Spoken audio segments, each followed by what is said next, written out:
உள்ளவனுமாய் இருந்தான். அப்பொழுது கர்த்தர் இவன்தான், நீ எழுந்து இவனை அபிஷேகம் பண்ணு என்றான். கையப்பட்டார்கள் சொல்லுவோம். திரும்ப அந்த வசனத்தை திரும்ப வாசிப்போம்.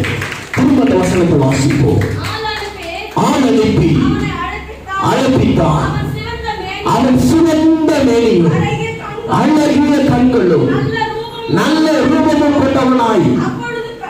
அப்பொழுது கர்த்தர் இவன்தான், நீ எழுந்து இவனை அபிஷேகம் பண்ணு என்றார்.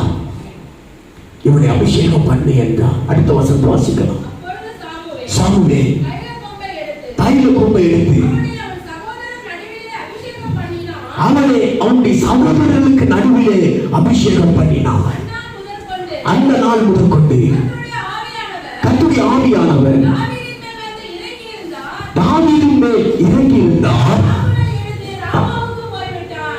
சாமுவேலோ எழுந்து ராமாவுக்கு போய்விட்டார்.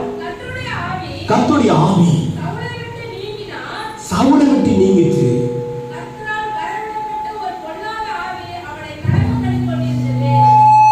வாசிச்ச அந்த 2 வசனத்துக்கு முந்தின வசனத்தை வாசிக்கலாம்.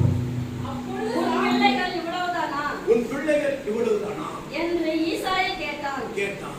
அதற்கு அவன் இன்னும் எல்லாருக்கும் இளையவன் ஒருவன் இருக்கிறான். அவன் ஆடுகளை மேய்த்துக் கொண்டிருக்கிறான் என்றான். அப்பொழுது சாமுவேல் ஈசாயை நோக்கி ஆள் அனுப்பி அவனை அழைப்பி அவன் இங்கே வர மட்டும் நான் வந்து இருக்க மாட்டேன் என்றான். ஆள் அனுப்பி அவனை அழைப்பித்தான். அவன் சிவந்த மேனியும் அழகிய கண்களும் நல்ல ரூபம் உள்ளவனாய் இருந்தான். அப்பொழுது கர்த்தர் இவன்தான், நீ எழுந்து இவனை அபிஷேகம் பண்ணு என்றார்.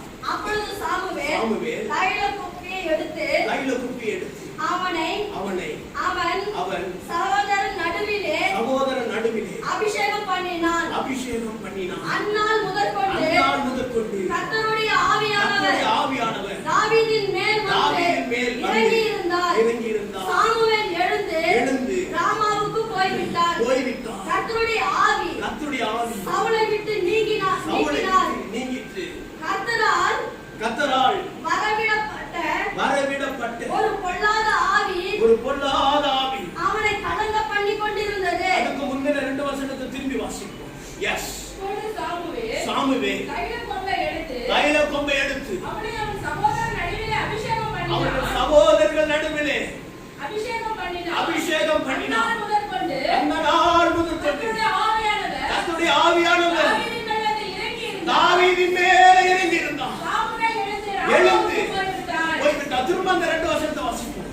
திரும்ப வாசிப்போம். அப்பொழுது சாமுவேல் தைல கொம்பை எடுத்து நடுவிலே அபிஷேகம் பண்ணினார். அந்த நாள் முதற்கொண்டு கர்த்தருடைய ஆவியானவர் இறங்கி